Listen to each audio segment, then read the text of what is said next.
Sisters and brothers, a very hearty welcome to each one of you to the 27th Sunday in the ordinary time of the liturgical year. Reading books enlighten our minds. Fortunately for me, I had a good lot of opportunities to read some very good books and thus have some clarity about the choices of my life. One of the good books that I read in the recent times is the book written by Matthew Kelly titled Rediscovering Jesus.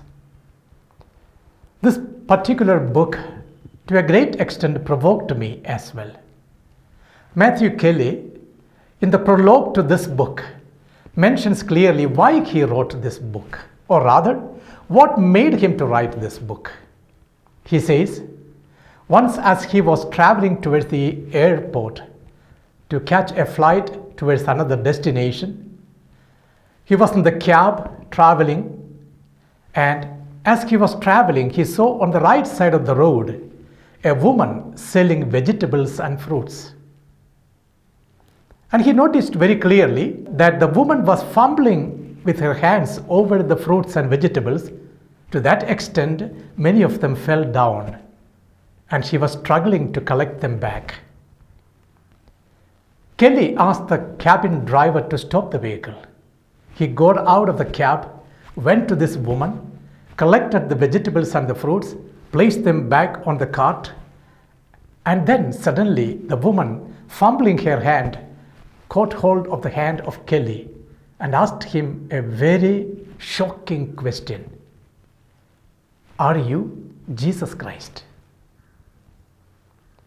Kelly told, no, I'm not Jesus Christ. I'm Matthew. But the woman told, sir, you know, I'm blind. I cannot see anything. I was praying to Jesus that someone helps me to put in order all these vegetables and fruits, and you came on my way.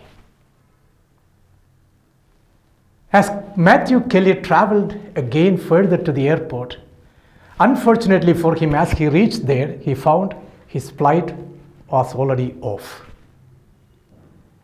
He went to a hotel, and overnight he stayed there. As he was lying down on the bed, he asked himself one question. When was it, for the last time, even mistakenly, someone asked me, are you Jesus Christ?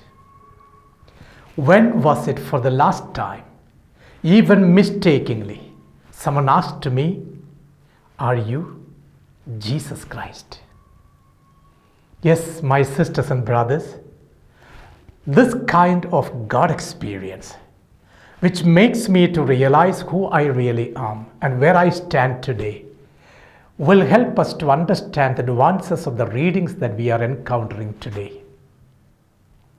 The Gospel as well as the readings of the day very clearly bring before us the faithfulness of God who walks with us time and again, irrespective of the fact that we have gone astray from Him. Even when the people of Israel did not listen to the voice of God, God comes back to them with that shepherd mindset, the mindset of a householder who owned the vineyard, and tells them, you are part of my vineyard. You are the vine, the best vine that I have planted in my vineyard. Today's gospel brings home to us, through the view of Matthew the evangelist, how Jesus becomes a person who always takes care of the people of Israel. The parable of the vineyard and the vine that are being planted in this vineyard clearly mentions to us how much we need to understand God's walking with us in our own time. We have sufficient clues given to us from the Old Testament to the New Testament, how God accompanied His people through their life journey. Through various famous prophets like Ezekiel, Jeremiah, Isaiah, Hosea, we are enlightened to know the mind of God as a vine dresser who always helps his people to become the best vine. Hosea chapter 10 verse 1 would say, Israel is the vine that is planted by God to be productive and to be reproductive. Psalm 80 would say, God has plucked Israel from Egypt and planted the vine Israel in our own land. But the most impressive statement that I hear of God as the vine dresser is in the book of prophet Isaiah. As we hear today in the first reading, Isaiah would beautifully narrate before us this concept of God as the one who is taking care of Israel, the vine, so that they would be productive in their life. It is said in the first reading today, I have a vineyard, and in this vineyard I have planted the best vine. I have dug the ground, removed the stones. I have hewed a vat around it so that it will be protected from all varieties of oppositions. Yes, in spite of all the care and concern that I have given to this vine, tell me now, people all around, why is it that she produced the wild grapes? Yes, in spite of the accompaniment that was given by God to the people of Israel, they produced the wild grapes. The cry of God is so loud that we hear it even in our own times too.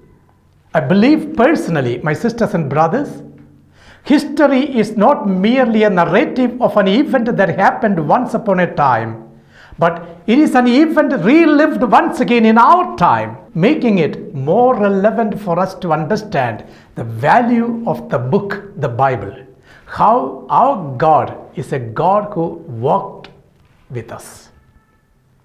God's walking with his people is always present in the Bible, especially in the Old Testament, culminating it in the New Testament.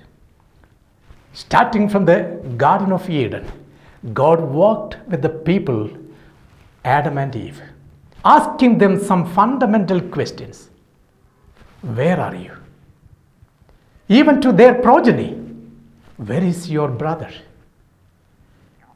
Conceptualizing certain limitations that the human being has got, God went with them during the day in the form of a pillar of cloud, in the night in the form of a pillar of fire. God walked with his people. This understanding of God's walking with his people is relevantly narrated today in the Gospel of the day. You know about the story, the parable of that householder who in fact is constructing a vineyard. He planted the best vine in it, and after having done all that is necessary for the good growth of the vineyard, he leases it out to the tenants. This was something normal for the Israelites at that time. People who had money, they would make the vineyard and lease it out to tenants to take care of it. And when they come back, they would get the portion of the product. Now, what happens is this. By chance, if this man dies and does not return, and if he has no heir left behind to own up the vineyard automatically goes to the tenants themselves. That's where we see, in spite of the fact that God walked with his people, giving them every possibility, the lack of faithfulness of the people of Israel created a vacuum and a distance between God and human beings. Now, when the householder returns, he sends his workers to these tenants, whom they very brutally manipulated and mishandled.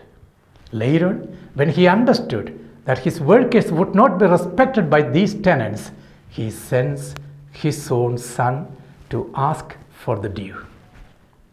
Yes, God is still walking with us. This walk of God is a challenging dimension of our Christian way of life. When I look at this particular parable that is narrated in the Gospel of Matthew today, of the householder who is leasing out the vineyard to his tenants, I'm seeing myself replicated there. One of the principles that I follow in reading the Bible is this: as much as possible, I would replace the figures in the Bible with my name. And I would always read the Bible in the present tense, so that the message of the gospel and the book will be clarified to me personally, that I would be able to understand what Jesus, God, is doing for me. For me personally, the householder is I myself. The vineyard is the space that God is giving me today to exist. And the huge vat around it and the fencing that is being done is the people who are around with me in my community and in my family. The removal of the stones equally means that the obstacles to live together, the difficulties that come on my way, God will take charge of them and remove them from my way. Yes, in spite of all this goodness of God in my life, am I faithful to God? St. Paul, in the second reading today from the letter to the Philippians, says, whatever is just, whatever is generous, whatever is good, whatever is noble, do it, so that God's glory may be permeated to all. But what challenged me the most is his statement, do the way I live my life. What a credibility he should have in order to say that so authoritatively. Live all what I am living, so that you may have peace, joy in the Lord. Sisters and brothers, are we faithful? A fundamental question that we need to ask ourselves today is this: in spite of the graces and blessings that we receive from God, are we responding to Him gracefully? Are we blessing God? Or in other words, are we truly faithful to God? Amen.